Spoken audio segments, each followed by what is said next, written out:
Hey there folks, it is Hogarth here from Hogarth's Global Astrology. You will see that I am outdoors. It is a gorgeous, gorgeous day here. Here I am in London Fields. Let me just unplug the power thing and then just show you.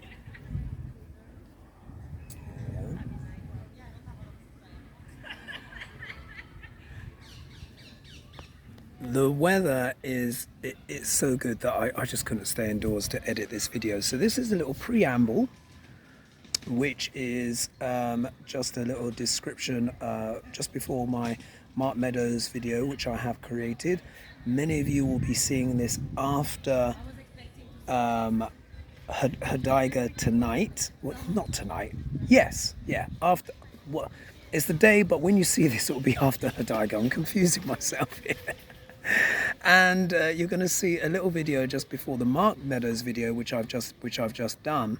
But this is a little video. It's only about 10 minutes, where I meet up with a client of mine in London called Preamble, who happened to be in London, and we met up for a little chat about her chart, and we pulled some tarot cards for her, just for questions about her career, etc., you know, stuff like that. And I just thought it was a cool little thing because I do really enjoy meeting up with clients and going on adventures and stuff.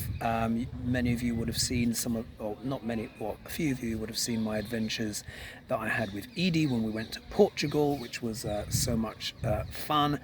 And so I just thought that would be a nice, cool thing for you guys to see. So you'll see that, and then you'll see the Mark Meadows video afterwards. And I also compare Mark Meadows' chart with Ginny Thomas's chart as well, just to show some of those correlations there. And I found it fascinating. And once you've seen this, the next person that is on the deep dive list will be Amy Coney Barrett, because she was the next most popular. There was only about 2 or 3% difference between the two when it came to who you wanted me to do next.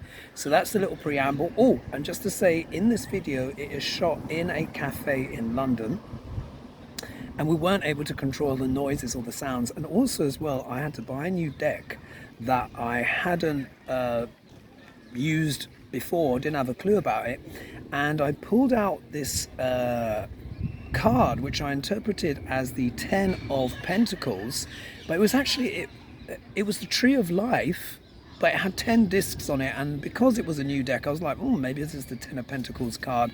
So I'm not 100% sure what that means, but that's how I interpreted it for her reading. And I think that's fair enough. But if someone could tell me actually, potentially, if they're familiar with that deck, what that, obviously it's the Tree of Life, but anyway, so I just had to kind of wing it and just go with that interpretation. So so that's just a little explainer there. Okay, I hope you enjoy the video, short video, and then Mark Meadows, and my goodness, interesting stuff. Okay, thanks so much. See you soon. Well, hello everyone. This is a very little special event that is happening here. This is Preamble. Would you like to introduce yourself? If you just look at the yellow shirt. Hi, I'm Prem. I've been working with Hogarth for 2 sessions already. I got the opportunity to come down to London, so I'm catching up with him personally. Which is wonderful. So this doesn't happen very often. So yes, Preamble has had a couple of astrological consultations with me, and we've talked about lots of stuff, haven't we? We've talked about career and developments, and there's lots of changes happening, like for a lot of people in the world right now. And just so you can see, so this is Preamble's chart. So every person who is a client with me, they get their chart, so we've looked at that in great detail, and Preamble just wanted to ask a few questions. So we're going to pull some tarot. I've got a brand new deck here because guess what? I forgot my original deck at home. What a fool. Let me just make sure the volume's up. Oh no, in fact I'll just leave it. I'll have to leave it now. And we're going to have a little shuffle. So Preamble, what question do you want to ask? Career. Money and career. Yeah. All right. So what we'll do is I'm going to pull 5 cards from this new deck. In fact, actually, Premier's going to pull 5 cards. So How do I do this? what we'll do is we'll go like this, and we will change the camera angle a bit. Let's change the camera angle. Let's go like this. And then we're going to put the card, let's make sure that they're the right way up. Yes. I'm going to put the cards out, and I want you, Take 5. yeah, to pick 5, just where your instinct takes you. Okay.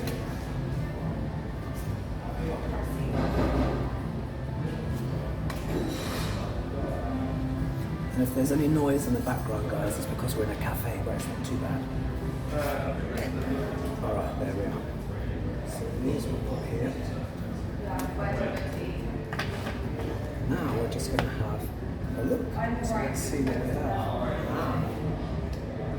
Oh. Now some of these cards I won't recognise because it's a new deck and I'm not familiar with them. I think this is the 10 of... Pentacles. Maybe it looks like 10 of Pentacles. And that looks like, is that Wands? Must be Wands. Right, so this is a new deck. So the first card we get in here is, let's put the camera back up, I'm sorry. It's shaky. So the first card that Preamble gets is the 3 of Swords. So the 3 of Swords, it's, you'll be familiar with it, it's like the one with the heart, with the swords going through.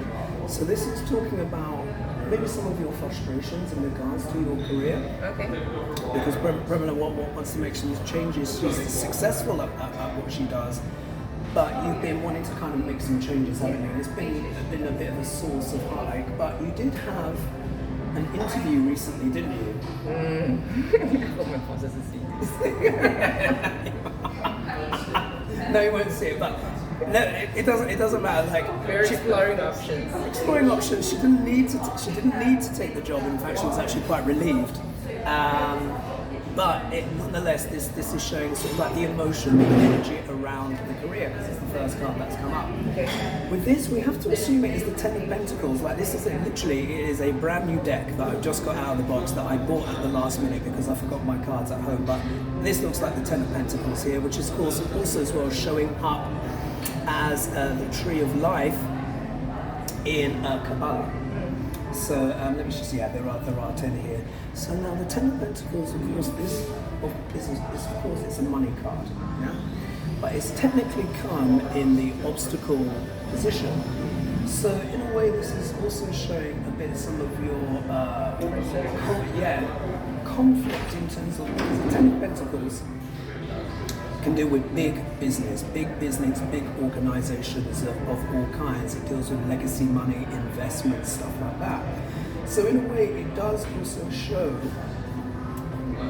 how you're connected with your job, but at the same time, it's almost like there are elements of it that maybe are kind of too big in a way, because it is very international, the role that you do, isn't it? So Yeah. could you tell the camera a little bit about oh my god, wait 1 second. Is it?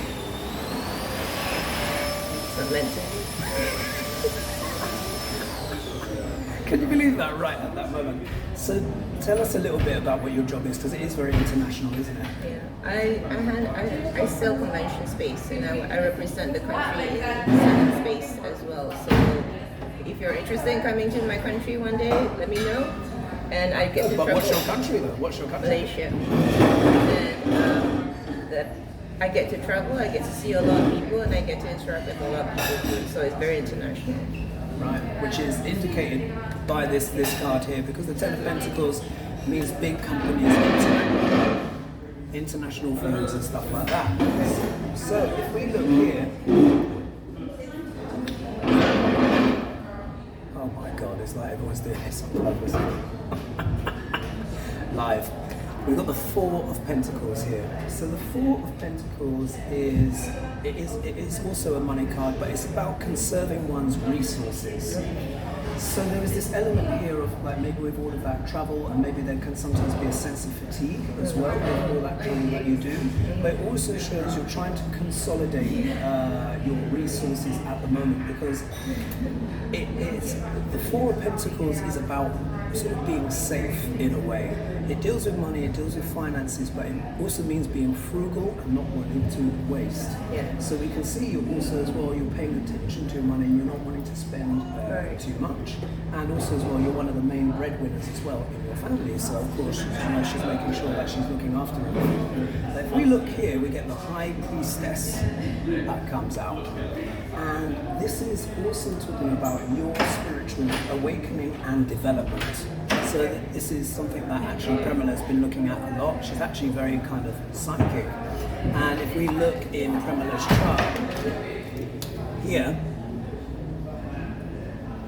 in the D9, which is the second half of life, she's got something what I call a stargate, which is that she's got planets in all of the psychic houses. So Preamble is actually very psychic and very good at reading people's minds. Yeah? It's true though, isn't it? But when we look at the outcome card, here we've got the Six of Wands. Six of Wands. And what that is, that's actually the victory card. Ah, that's a good thing, isn't it? Yeah, it's a victory card. Even though that this this deck is new and it's unfamiliar, but the Six of Wands normally has the man on horseback. Do you remember the guy riding on horseback with the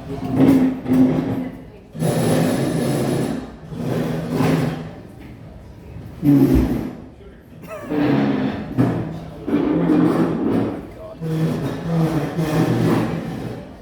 just let that stop. There we are.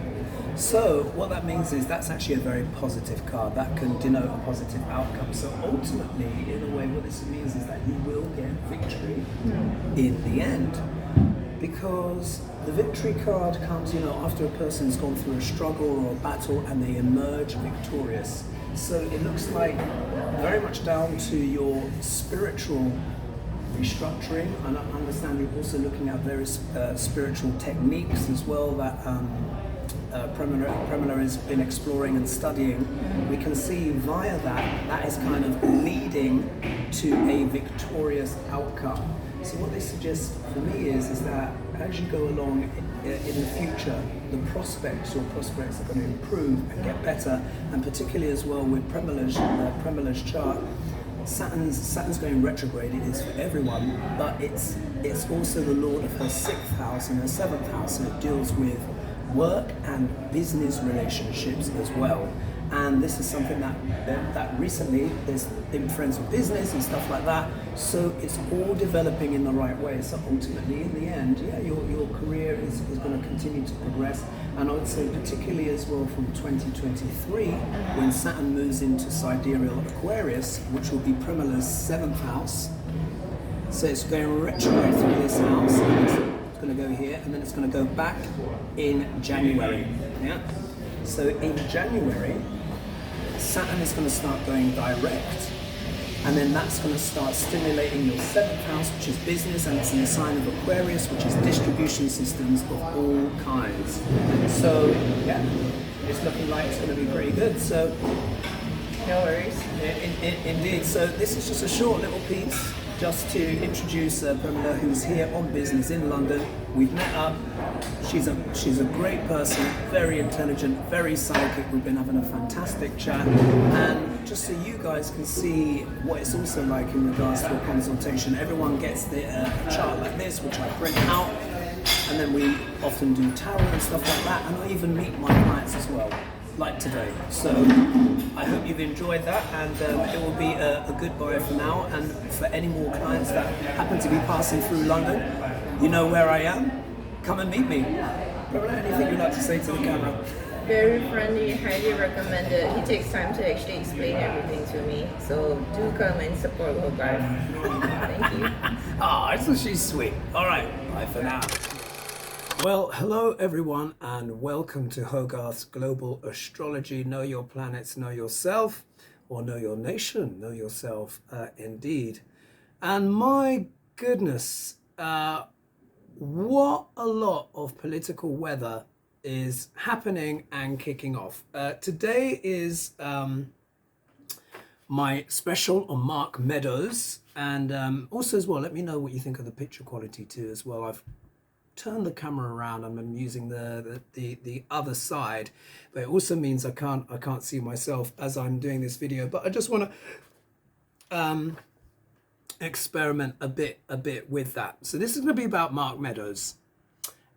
So many of you who watch my channel will know that I did a survey, I think it was like earlier on in the week or last week, as to who that you would like next in terms of the deep dives. So as you know, I did a Ginny Thomas deep dive, and there was excellent feedback on that, and then you guys wanted Mark Meadows, and then after this, next week I will look at Amy Coney Barrett, who came a very close second to Mark Meadows. So I think she merits a video. And we are living, as you've heard me say before, we are living in extraordinary times. We really are. Pluto is really starting to churn up the political waters, and he's dredging up all sorts for us in the world to deal with. You know, he's in sidereal Capricorn. Now, as you know, I do sidereal Vedic astrology, where basically the positions of the planets are moved backwards because the stars move backwards. So they move backwards by around about 24 degrees. So in Western tropical astrology, they're talking about Pluto leaving Capricorn and going into Aquarius. But in reality, from the Vedic perspective, he's really just getting started. Yeah. And we can also see this being reflected in global events. Pluto moved into sidereal Capricorn, according to Vedic astrology, on the 1st of January 2021. And we all know what happened, didn't we? Or a mere 5 days later, you know, as I predicted, some kind of coup, some kind of calamity would happen. So it's worth reminding ourselves what Capricorn is all about. What is Capricorn all about? Capricorn essentially represents government. Governments of all kinds, represents big corporations, top-down structures, infrastructure, big projects, big companies, represents hierarchy, top-down control, because Capricorn is essentially the sign of pressure.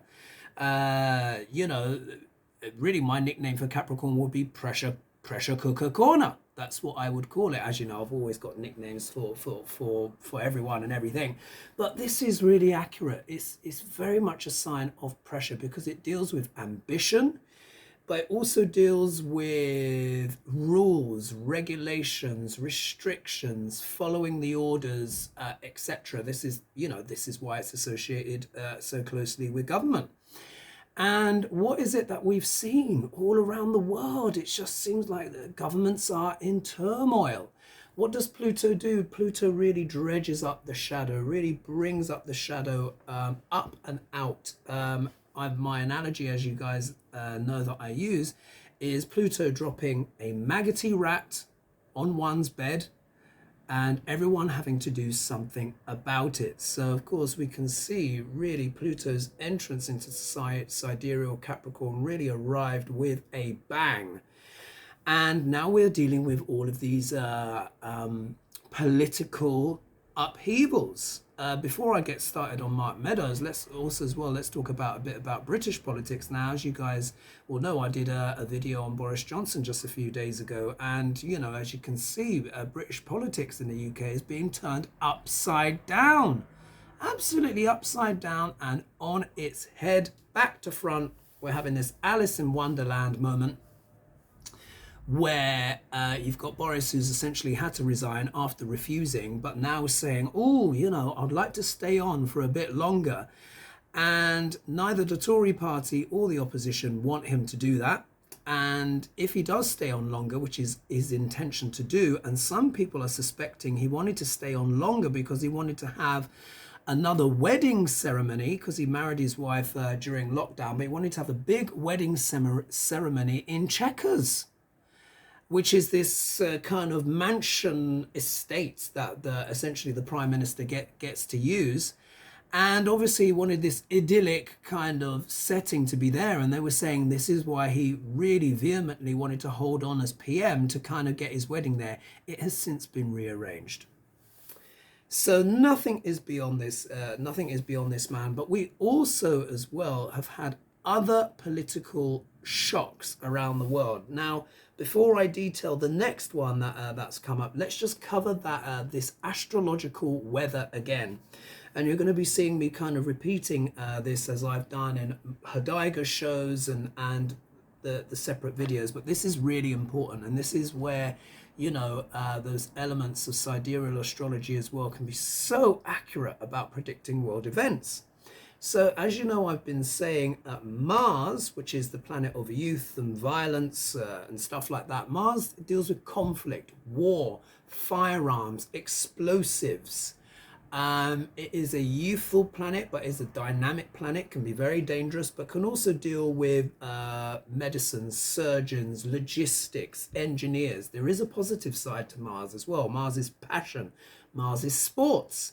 But at the moment, Mars is currently in sidereal Aries. That's where it is. And he entered literally like just a few days before that announcement on Roe versus Wade being overturned, you know, was formally whoosh, overturned. He was literally, he was about at almost 29 degrees of Pisces on that Gandanta point, which can actually mean drowning. Gandanta is when a water sign goes into a fire sign, or a fire sign goes into water. Pisces is water going into Aries, fire. It was right on that Gandanta point, which means karmic knot, or it's where something becomes untied. It's actually known as this bit of a dodgy point. So whenever a planet is Gandanta, it's said to be drowning, and it can become very unpredictable.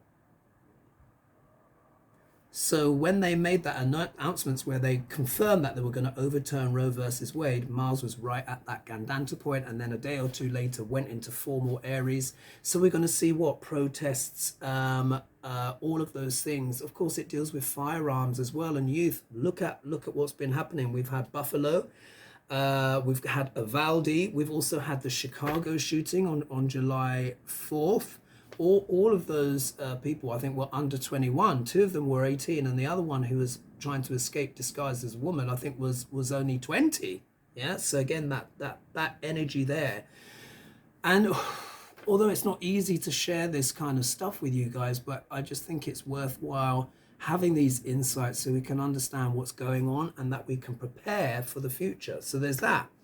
And then Mars is coming closer together with planet Uranus. Now, as you've heard, I've said this before, Uranus deals with sudden shocks and surprises, shocking events, things that are unpredictable. Can also deal with earthquakes, but can also be political earthquakes as well. And I also want to add as well, he can also deal with strokes and heart attacks. This is what I found, strokes and heart attacks.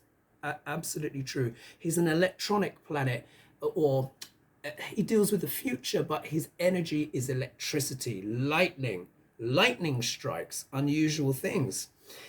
So we've had the shocking rulings from the justices. We have had at least two major earthquakes already. We've had in Afghanistan and Iran. Those have already happened. The political earthquakes, we've had Macron losing his majority in his parliament. We've had Boris and all the scandal, and then resigning. And then I think it is either today or yesterday, we've had the assassination of Shinzo Abe. And for anyone who may not be familiar with him, he is the former Prime Minister of Japan, who's been credited largely with kind of transforming essentially Japan's political fortunes. He was campaigning, and he has been shot dead in Japan, where they've got extremely strong gun controls and stuff. Yes, you can buy guns, but you have to jump through a lot of hoops. It's not a common thing. Who would have thought Japan, of all places? So again, Uranus, sudden shocks and surprises, unexpected events.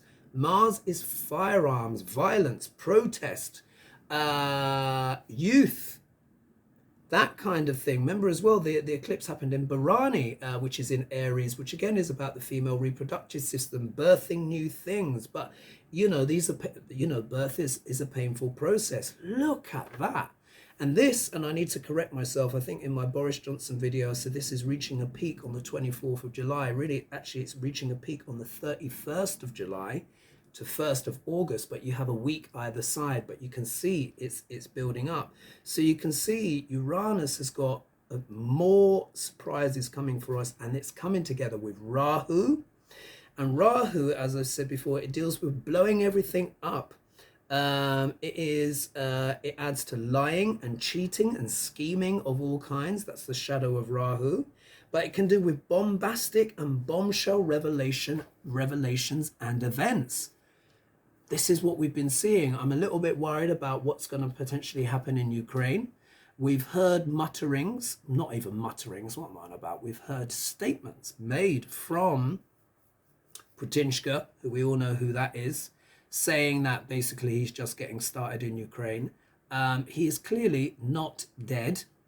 Yeah, that's what I'm saying. I'm not going to say anything more than that. But no, in fact, I will elaborate on that. I would just say that for us YouTubers now, I've never said he's dead, but I would just say we have a responsibility to make sure that we are not contributing any more heat and fire to what is already there. And I've been told that there have been many people that have speculated that Putin is dead. He is not dead. Yeah.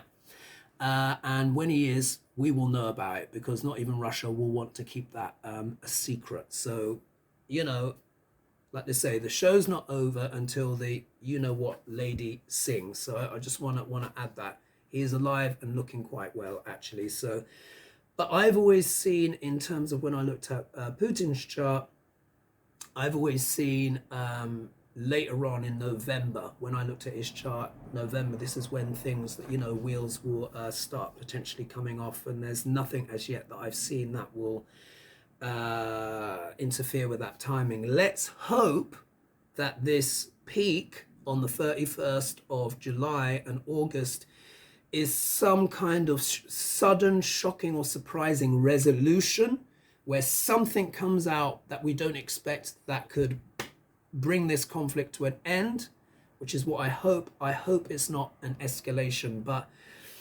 with Uranus, you never know. Uranus is also squaring at the moment, because he's 4 signs away from Saturn, who is going retrograde. Saturn is also the planet of government, rules, regulations. He's going retrograde, which means a review of all those things. And squares are challenging. They are difficult, but it's an opportunity to make changes. But it just means it's very fractious right now. So I just, again, wanted to reiterate that astrological weather, which I'll keep doing on the Hadaigas and various different videos, because we are really in some extraordinary times. Okay, so I have covered that. Now let's talk about Mark Meadows. My goodness, let me just pour myself some of my little juice here. It's a little bit of apple juice mixed with some minerals and vinegar and lemons and cucumber. It's incredibly refreshing. In fact, just as a little side note, if you actually want to make your water more refreshing, add a little bit of apple cider vinegar to it. It might sound strange, but it really does help quench the thirst. So, Mark Meadows. And as you know, I did Ginny Thomas. And look, I've got both their charts here. Both.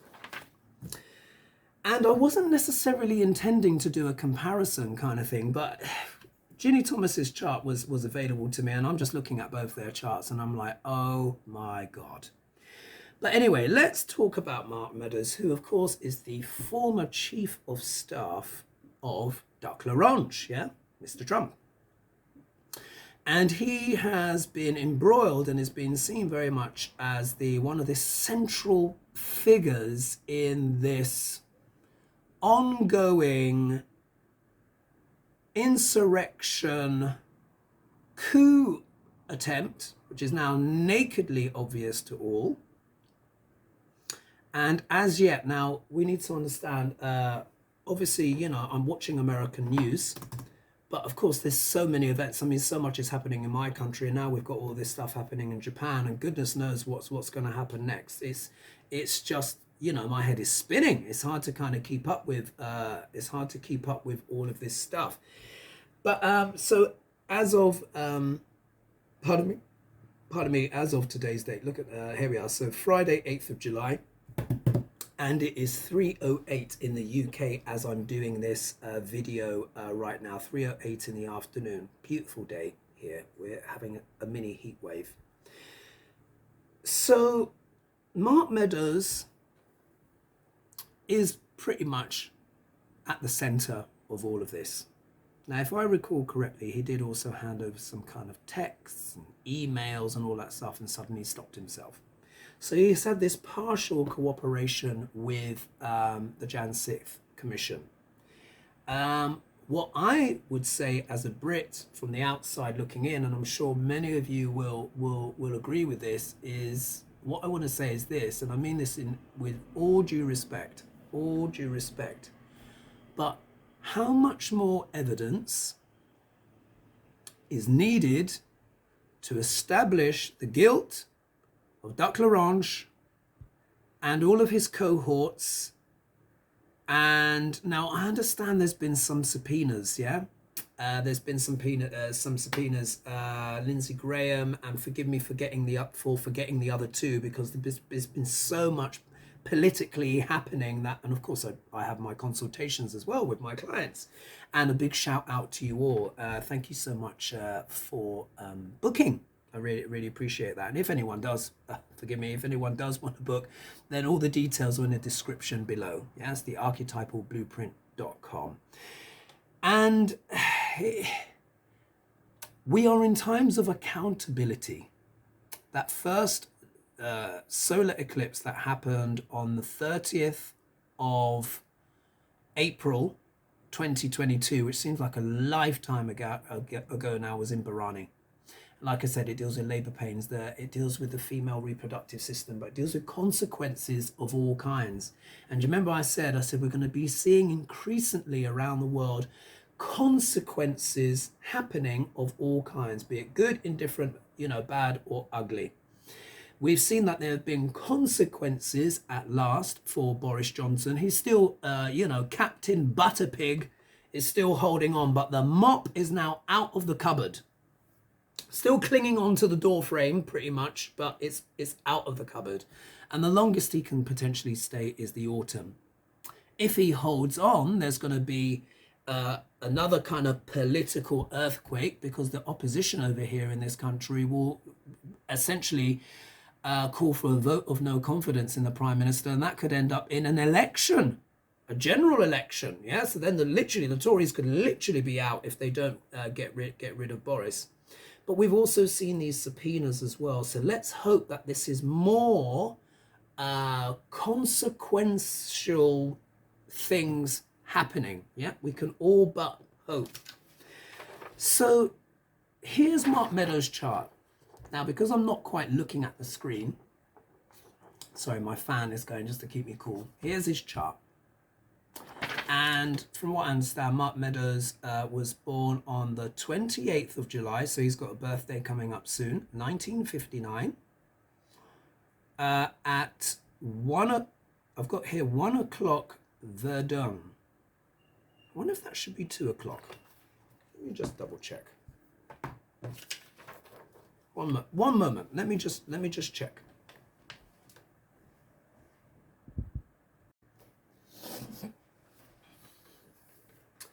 Hey folks, I just double checked myself to make sure I was giving you accurate information. So yes, so Mark Meadows was born on the 28th of July, 1959, 1 a.m.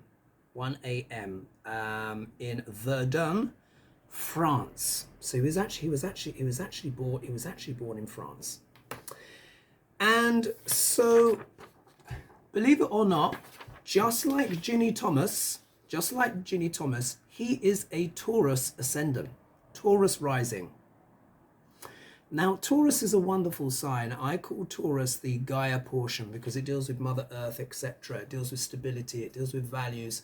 deals with beauty, the arts. It deals with the face, all of the senses. It deals with the teeth. It deals with speech. Deals with speech. But the shadow of Taurus can also be, look, every star sign has its shadow side, and the shadow of Taurus is stubbornness and materialism at all costs. Greed, yeah, can deal a lot with greed and people just wanting to hold on stubbornly for the gains, yeah, for the money, yeah, and look, we all need money, we all need resources and stuff like that. And of course, if you are Taurus, don't feel bad about this, because of course, Taurus is a beautiful sign and most Taurus people are lovely.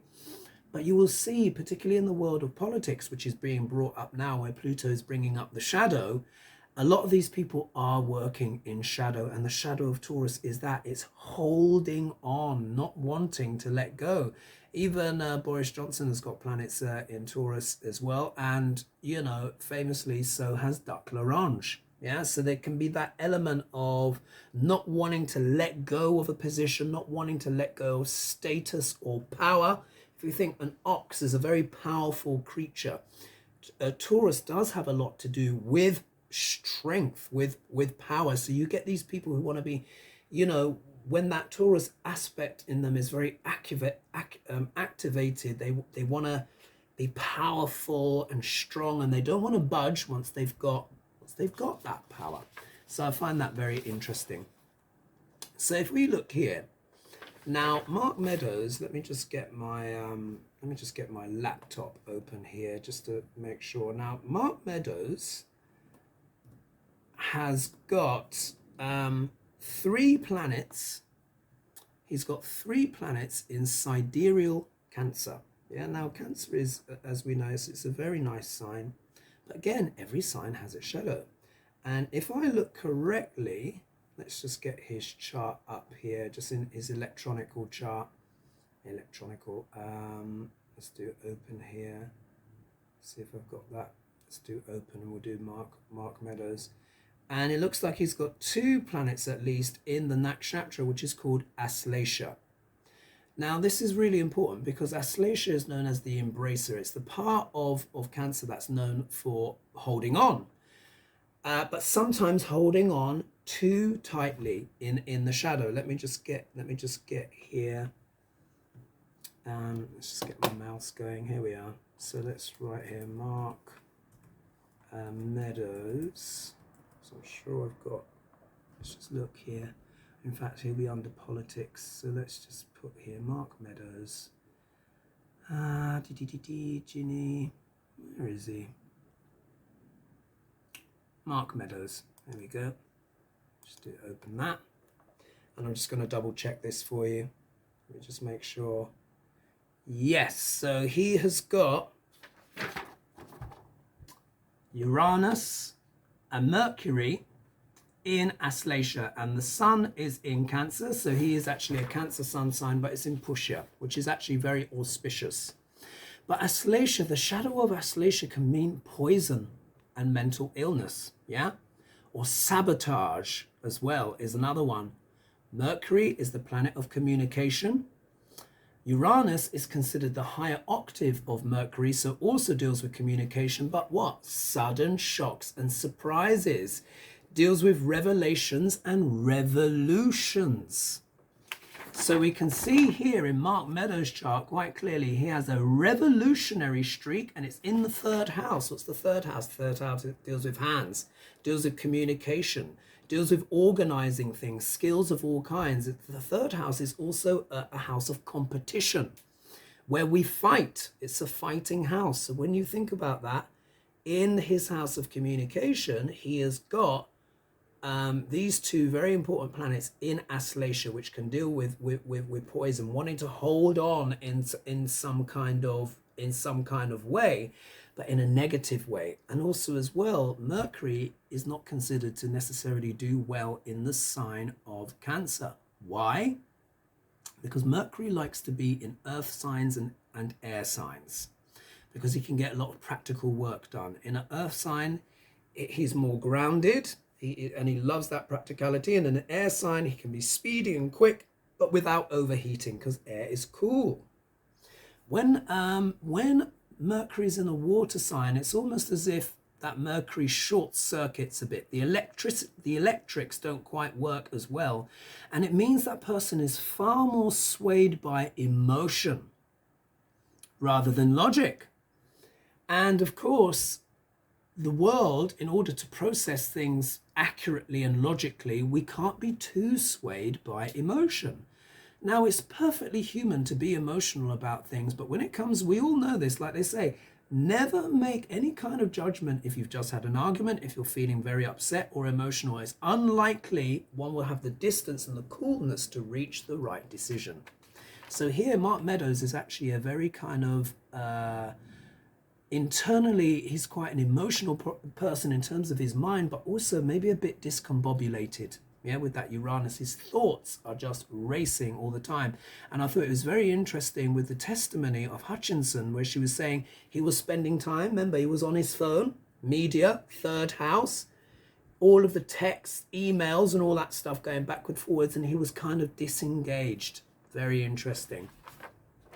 If we look here at his fourth house in the homeland, and this is something that I see again and again and again, and it's to do with Magha, the nakshatra Magha, and the star Regulus.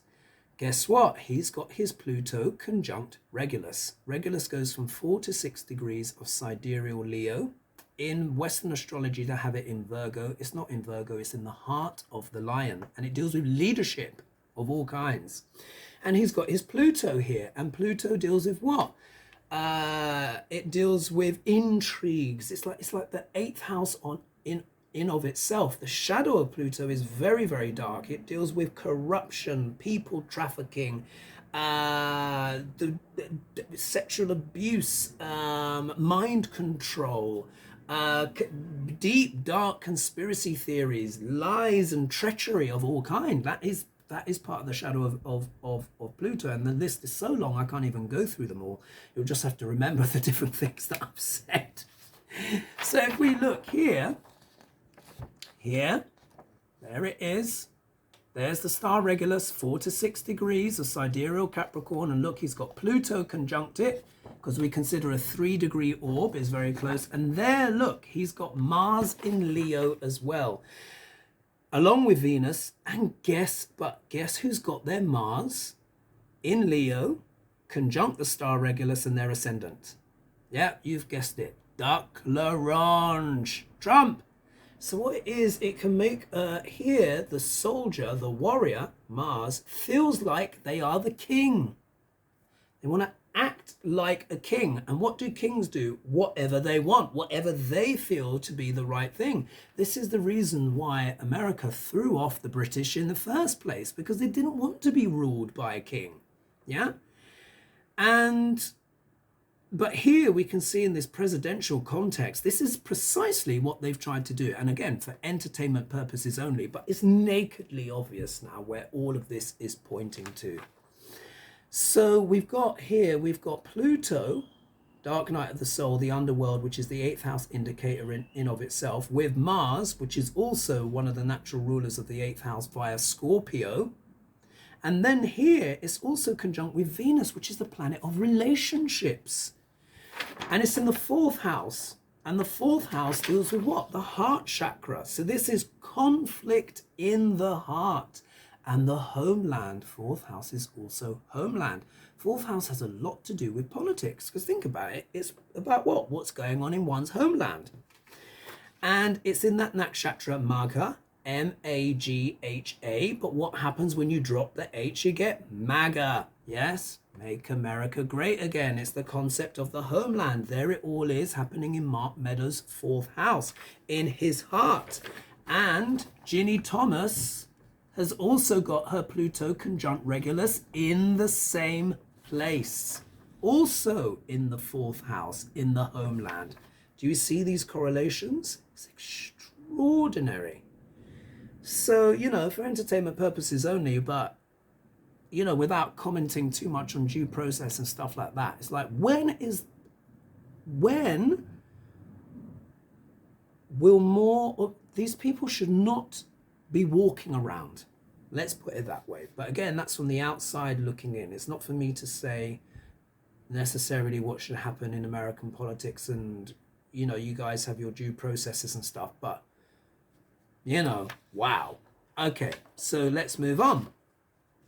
So if we look here now, he has got his Rahu. Now remember, Rahu is Rahu is bombastic. Rahu can deal, the shadow of Rahu is in lying, yeah, which I've said. It can deal with innovation and stuff, but most people don't go into the higher aspects of Rahu, certainly not until later on in life. But here's his Rahu, point of manifest destiny, in Virgo, which is where Rahu likes to be. He can get a lot done. But what's interesting is the nakshatra. And his Rahu is at 12 degrees and 50 minutes, and it's in the nakshatra, it's in Virgo, it's in the nakshatra called Hasta, and Hasta deals with hands. The shadow side of now, Hasta is a wonderful nakshatra, deals with skills of all kinds, deals with Reiki, healing. So many of my clients have got Hasta strong. They've literally got magical hands, and they're just brilliant. They can be very, very talented, very skillful. But the shadow of Hasta is manipulation. And they say Hasta is also known as the laughing one.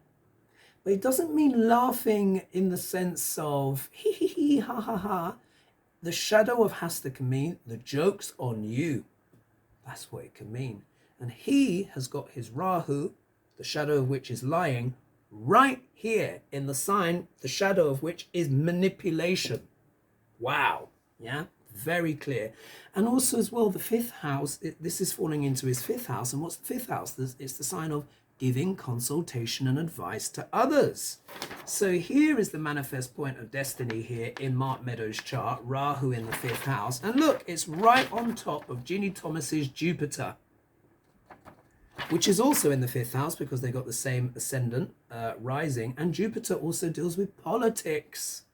So you can see this confluence, again, for entertainment purposes only. But from looking at this, without a doubt, there would have been major collusion going on here. Absolute major collusion, because if you've got Rahu, a manifest point of destiny, conjunct a big planet like Jupiter, it means past karmas, yeah? It means that people coming back together to kind of continue something, particularly as Regulus is about trying to continue legacies of some kind, yeah? So there's that. When we look here, when we look in Mark Meadows' sixth house, which deals with competition, yeah, deals with enemies. It deals with fighting. It deals with, but it also deals on the good side. It deals with coaching and healing and overcoming obstacles. But it can deal with competition.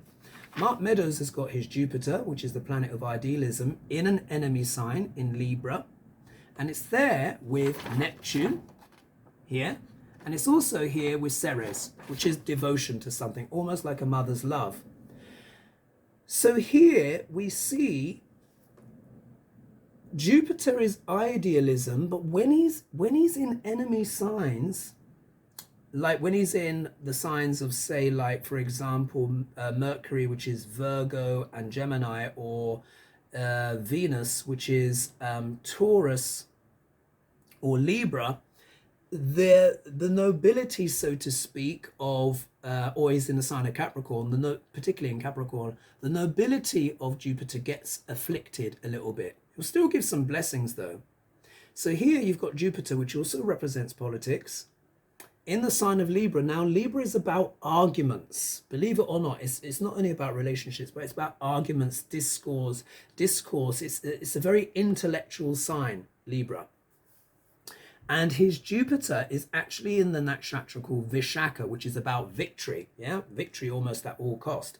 But believe it or not, this nakshatra belongs to Jupiter, so his Jupiter is a little bit stronger. But that Ceres shows devotion to something, devotion to certain arguments. However, Neptune is there. Neptune. And let's not forget what's the shadow of Neptune? Deceit, lies, gaslighting, making the unreal appear real. Now, the virtue of that can be photography, film and movies and stuff like that, theatre. But it also deals with gaslighting. And it deals with illusions and delusions. And he's got that conjunct Jupiter, which deals with politics. And then he's got his Ceres here, which is that devotion, almost like a mother's love, to devoted to what? The big lie. The big lie. Again, for entertainment purposes only, but this is all out in the public now. So do you see how this is piling up? Now, what's very interesting here is that he has got Saturn, which is rules and regulations. Remember, the planet Saturn deals with rules and regulations, and it's in the sign of Sagittarius, in the 8th house. So, what's the 8th house? As we know, sex, death, and rock and roll. That's what I call it. It deals with transformation, wills, surrender, life insurance, psychology, addictions, disgrace. Remember, Boris Johnson has got his Jupiter in the 8th house in his chart. Look at all the disgrace he's brought on himself and his country. It deals with metaphysics, it deals with bankruptcy, inheritance, but it also deals with taxes, it deals with corruption. Remember, 8th house also deals with corruption. It can deal with even murder, death, yeah? What happened in the insurrection? Well, people died, yeah? People died. But it can also deal with, like I said, scandal. It deals with alchemy, conspiracy theories, and espionage. And money from others, other people's money. And it's in the sign of Sagittarius. What does Sagittarius deal with? It deals with higher learning, gurus and teachers. It deals with publishing, travels. It deals with religion and fanaticism and spirituality, but it also deals with publishing, travels, beliefs, and politics. Here it is. This is the power. This is the power of Vedic astrology. There is his Saturn, right there. I don't know if this is blurry or not, but there it is. Saturn is what? Government. And I've written here, suspect values in regards to laws, rules, and regulations. We can see, he's one of the people that's literally been one of the linchpins of subverting the whole political process, the whole mechanisms of government. If we look here, he's got Chiron in the 10th house, which isn't always necessarily a bad thing. The positive side of Chiron in the 10th house, the wounded healer being there, is actually trying to help and heal people via one's career, yeah, via public standing, something like that, particularly if it's in Virgo. The shadow of that as well can mean inflicting a wound via one's career. Yeah, via one's high office, one can actually inflict a wound either on others or on one's nation. Because the 10th house deals with, it deals with public duties, deals with career, presidents, reputation, bosses, fame, father's wealth, honors, vocation, purpose, status, government as well, authority figures and highest achievements. He's got Chiron there. There's Chiron, the wounded healer. So where we've received a wound in the D1, but it can also be where we wound others. Very clear that, isn't it? And then as well, when we look here in his chart, he's got the moon isolated moon, which is also what Duck Larange has got, Trump has got. And it's called Kemadruma moon, and it's basically when there's no planets either side of the moon. The nodes don't count, nor does the sun, and nor do the outer planets technically as well. I found they can give some kind of support, particularly in the second half of life, but technically under the traditional Vedic system, they don't count. So he has an isolated moon, which is exactly what Duck Larange has as well. But for Duck Larange, it's debilitated in Scorpio, and there's a lot of other stuff going on. But isn't it interesting that they both have Kemadruma moon? So very interesting there. And it's there at 15 degrees 17 minutes. And it's very close to, so look, here's the moon here, which is the mind and the emotions of Mark Meadows. Look where Ginny Thomas's Mars is and her Ceres. So his moon, his mind is on top of her Mars. And Mars is what? War, conflict, firearms, yeah, explosive events. You see how it just all tallies up. And if we finally as well, if we look up Mark Meadows' Navamsha, which really kind of gives it away. In fact, let me turn off my fan. because it's just blowing the paper a little bit too much. When we look at Mark Meadows' Navamsha, which of course in essence refers to the second half of life, but they're like two halves of the same coin. The Navamsha is always there. So you have your D1, which is where the planets were sidereally at the time that you were born. And then you have your Navamsha chart, which reveals the inner strength and working of the planets of your main chart, depending which fingernail of sky, as I refer to it, that the planets are in. Yeah, that decides where they go in Navamsha. If this is the tree, the D1, then the D9 is considered the fruit of the tree. Anyone who's had a consultation with me will know this by now, because I go through that process. So the D9 can really show the fruits of one's life, particularly when one hits 40 and above. Now, the Navamsha is always working there in the background, but I have found, just through experience, this is when it really starts to kick in. So if we look here, now there's something that really kind of leaps out. And if we look in Mark Meadows' charts here, we've got the sun technically debilitated. The sun debilitates in the sign of Libra, sidereal Libra, but the first 10 degrees in particular. When it goes beyond 10 degrees, it does pick up a little bit of strength, but it's still considered overall quite weak when it's in sidereal Libra, because the opposite sign in Aries is its exaltation point. The sun is the king, the sun is the energy, the sun is the kingdom that we're building this lifetime. And when you think of it, kings don't like to what? They don't like to compromise. The sign of Libra is all about compromise. It deals with deals, yeah, going backwards and forwards, trying to do deals with other people. I've got to put the fan back on. Hot day today. I'm starting to sweat already. And so it deals with compromise.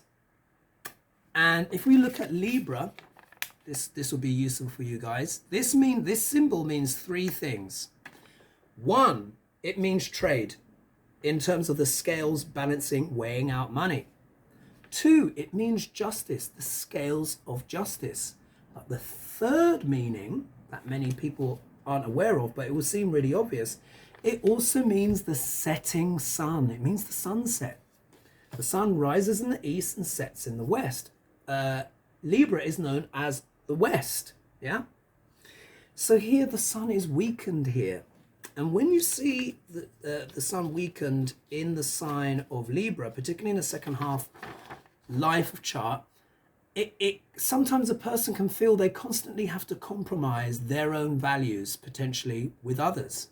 And if we look here with Mark Meadows, he has got Ketu, snip, snip, with Chiron, the wounded healer, with the sun at 8 degrees and 3 minutes of sidereal Libra in his Navamsha chart.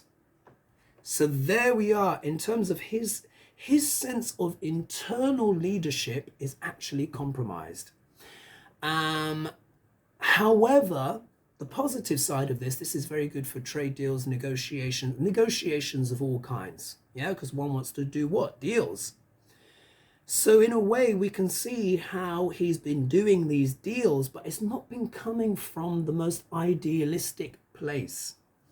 What I find really interesting is if we look here, Mark Meadows' ascendant rising sign is Aquarius in his D9, and he's got Mercury in the first house there. That's actually very strong, makes someone a very powerful communicator. Mercury is also Aquarius is also the sign of community. Yeah, bringing things together and stuff like that. So we can see he's been very interested in bringing together a community. Yeah, doesn't necessarily mean it's a good thing.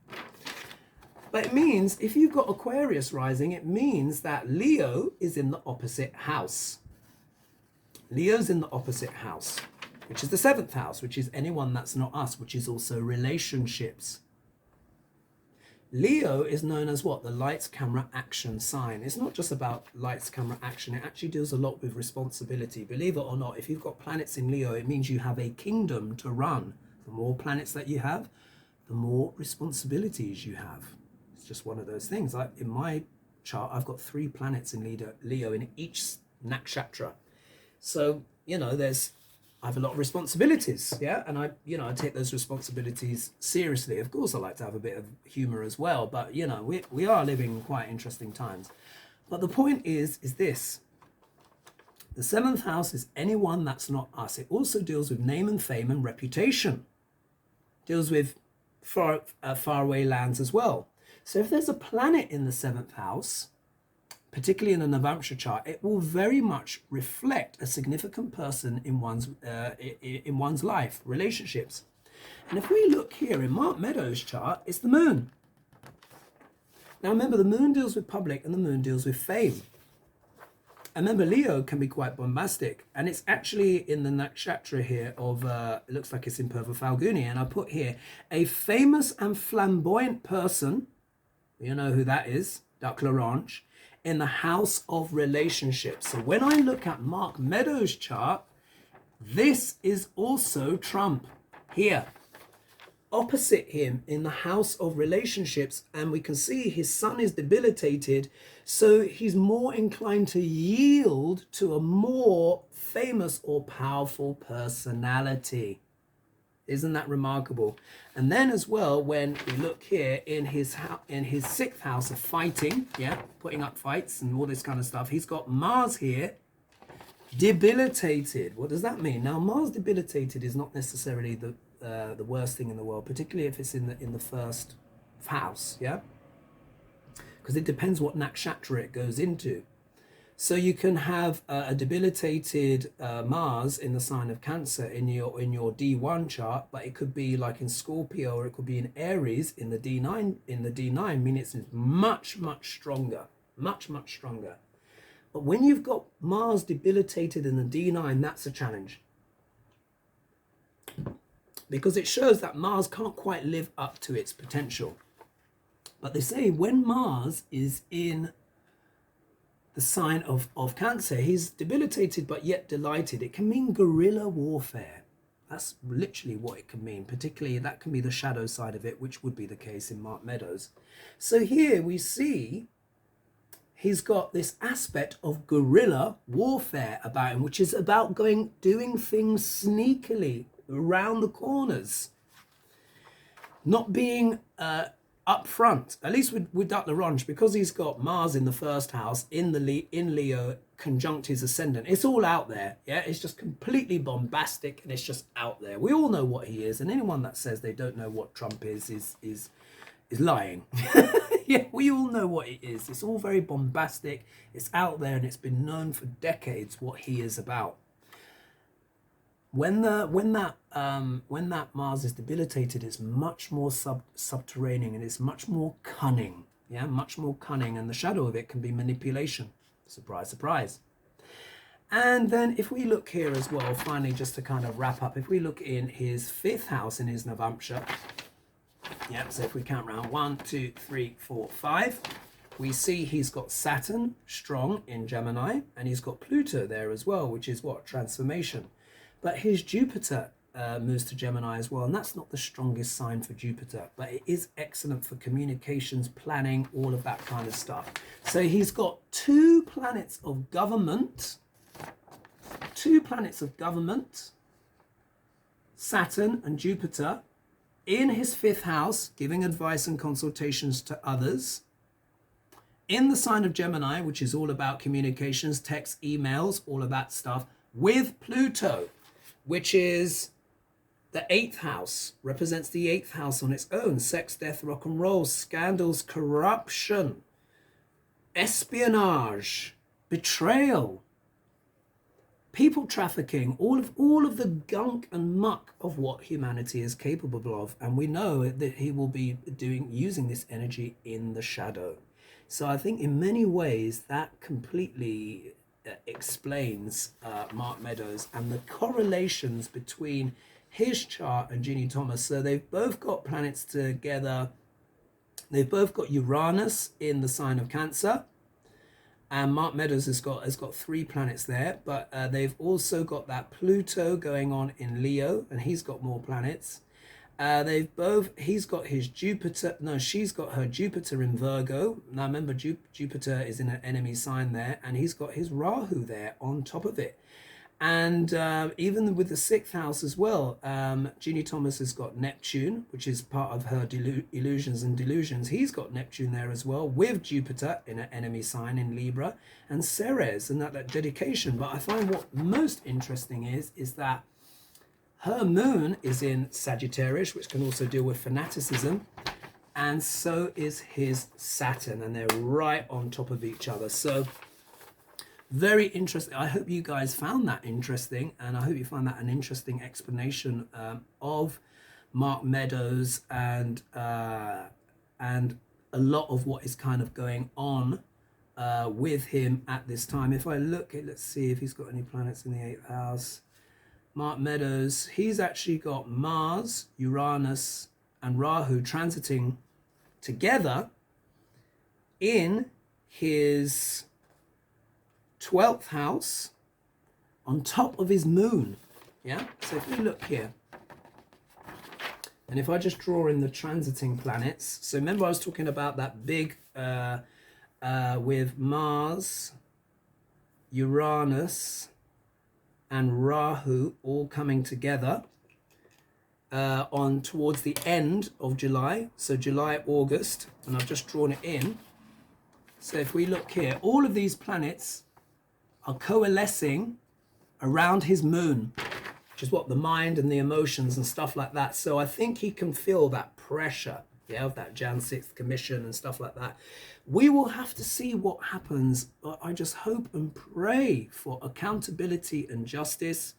Even though we've got a charlatan of a prime minister, we have seen his accountability, because all of his lies and stuff like that has been exposed, and now he's been forced to resign, which of course is one of the ultimate accountabilities, apart from being locked up in jail, of course. And you know, we're going to have a new leader. Is that going to solve everything? No, not necessarily, because there's a lot more to come down in the pipeline, but at least he is effectively being removed from office. I just wish the same for the USA, and I just hope that energy of Bharani can lead to these more people accountability of all sorts. But we have to wait and see. And on Hadaiga, which will be tomorrow, but this video is going to be appearing after the show. So if you're watching this video after the show, thank you very much, and I hope you've enjoyed it. We're going to talk more as well, of course, about what's going on in American politics and some of the stats and stuff like that. So I will leave it there for now. If anyone would like a consultation with me, then of course, just follow. My link is the link to my website is in the description. And of course, we can look at things like, you know, career, love, romance, what to do as well with the second half of one's life. That's a very common one. So feel free to go for that. And because I love helping people, and you guys are amazing. Oh my gosh, such interesting people. But I will leave it there. I hope you've enjoyed that video. The next one after this, I'm going to look at Amy Coney Barrett. And guess what? I will then compare her chart with Mark Meadows and Ginny Thomas. And then we can see what's going on there, because I will virtually guarantee there will be very similar things going on. So I will leave it there for now. Thank you so much, everyone, for the support. And you will see me soon. All right. Bye-bye for now. Cheers.